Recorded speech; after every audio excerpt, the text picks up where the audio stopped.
Hi friends, ముందు వీడియోలో మనం విశాఖపట్నం నుండి అరకు వరకు ట్రైన్లో చేరుకున్నాం కదా. ఇప్పుడు అరకు చుట్టుపక్కల ఉండే గ్రామాలను బస్సు ప్రయాణం ద్వారా చూడబోతున్నాము. అద్భుతమైన ఈస్టర్న్ ఘాట్స్లో బస్సులో ప్రయాణం చాలా అద్భుతంగా ఉండబోతుంది. నాతో పాటు మీరు కూడా ఈ వ్యూస్ని ఎంజాయ్ చేస్తారని ఆశిస్తున్నాను.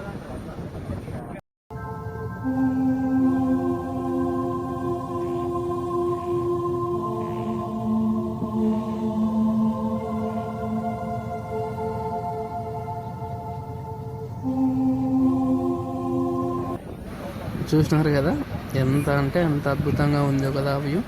నేను చాలా ఎంజాయ్ చేశాను. ఇప్పుడు మనకు వెళ్తున్నది గాలికొండ వ్యూ పాయింట్ అండి. ఇది ఈస్టర్న్ ఘాట్స్లోనే రెండవ అతిపెద్ద వ్యూ పాయింట్ అని అంటారు. బస్సులో వెళ్ళడం వల్ల మీకు ఆగి చూపించలేకపోయాను, కానీ ఇక్కడి నుంచి అరకు కొండల అందాలు చాలా అద్భుతంగా ఉన్నాయి. చెప్పాలంటే ఈ ప్రయాణం ఒక పక్క భయంగాను, ఒక పక్క ఎంతో ఆహ్లాదంగాను నాకు గడుస్తుంది. ఎట్లా అంటే మనకి పక్కనే లోయలు ఉంటాయి, అందులో పడిపోతామా అనే భయం మనకు కలుగుతుంది. అదే సమయంలో ప్రకృతి యొక్క అందాలను ఇలా దగ్గర నుంచి చూస్తుంటే ఆ ఫీలింగ్ అనేది చెప్పలేకుండా ఉంటుంది అన్నమాట. మీరే చూస్తున్నారు కదా, ఎంత అద్భుతంగా ఉందో ఈ వ్యూ.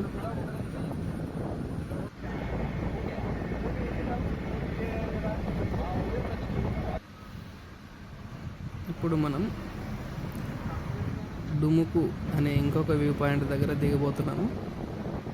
అక్కడి నుండి నేను ర్యాండమ్గా ఏదో ఒక రూట్ చూపించింది, కొంత దూరం ఆ రూట్లో ప్రయాణించాలని అనుకుంటున్నాను.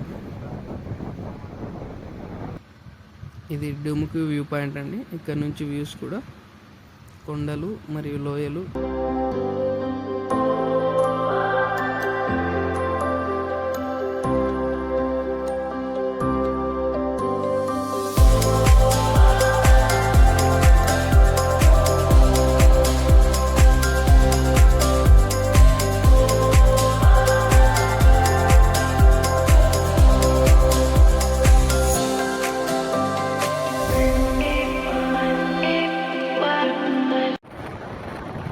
అక్కడి నుంచి నేను బయటికి వచ్చి ఏదో ర్యాండమ్గా కనిపిస్తున్న వైపు ఒక బ్రదర్ని లిఫ్ట్ అడిగాను. ఆ బ్రదర్ లిఫ్ట్ అయితే ఇచ్చాడు, కానీ ఈ ఘాట్ రోడ్లో కట్లు కొట్టుకుంటూ నాకు చుక్కలు చూపించాడు. ఎలా అంటే చాలా అడ్వెంచరస్గా బైక్ని నడిపాడు. ఈ మెమరీ కూడా నాకు అద్భుతంగా మిగిలిపోయింది. కొన్ని ప్రయాణాలు అనుకోకుండా చేస్తేనే చాలా అద్భుతమైన మెమరీస్ మనకు మిగులుతాయని ఈ ప్రయాణం నాకు తెలిపింది. నేను వాలాసి అనే గ్రామం వరకైతే ఇలా ప్రయాణించాను.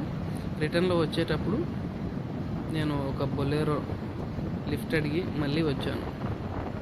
వచ్చేటప్పుడు అయితే ఆ వ్యూస్ ఉంటాయండి, చాలా అద్భుతంగా ఉన్నాయి. ఆ లోయలు, ఆ కొండల పచ్చదనం, వంపులు తిరుగుకుంటూ వెళ్ళిన రోడ్లు. చెప్పాలంటే ఈ ప్రయాణంలో ఈ బొలెరో ఒక కొండ ఎక్కుతుంది, మళ్ళీ దిగుతుంది, మళ్ళీ ఒక కొండ ఎక్కుతుంది, మళ్ళీ దిగుతుంది. ఈ ప్రయాణం అయితే నిజంగా నాకు చాలా అద్భుతంగా అనిపించింది. మీరే చూస్తున్నారుగా ఎలా ఉందో నా ప్రయాణం. చెప్పాలంటే మనం మెయిన్ రోడ్ల కన్నా ఇలా లోపలికి పల్లెటూళ్ళ వైపు వస్తేనే అసలైన ప్రకృతి అందాలను చూడొచ్చు అని నాకు ఈ ప్రయాణం ద్వారా తెలిసింది.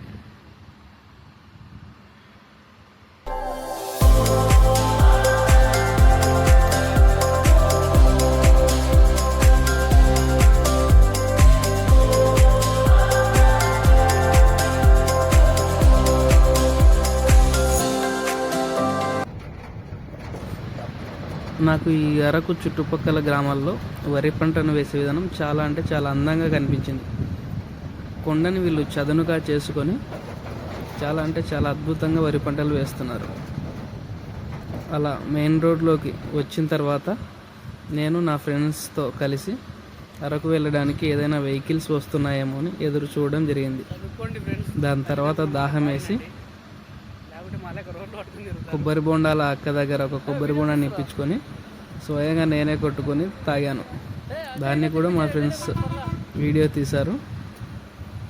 ప్రయాణాల్లో ఇటువంటి సరదాలు ఉంటేనే ఆ ప్రయాణం సాఫీగా జరుగుతుంది. ఏదేమైనా ఈ ప్రయాణం చాలా మంచి అనుభూతులను మాకు మిగిల్చిందని చెప్పవచ్చు. ఇంతవరకు నా ప్రయాణాన్ని మీరు కూడా చూసినట్లయితే ఎంతో కొంత నా ప్రయాణం మీకు నచ్చిందని ఆశిస్తున్నాను. ఇంతవరకు ఈ వీడియోని చూసినందుకు మీకు అందరికీ చాలా థ్యాంక్స్.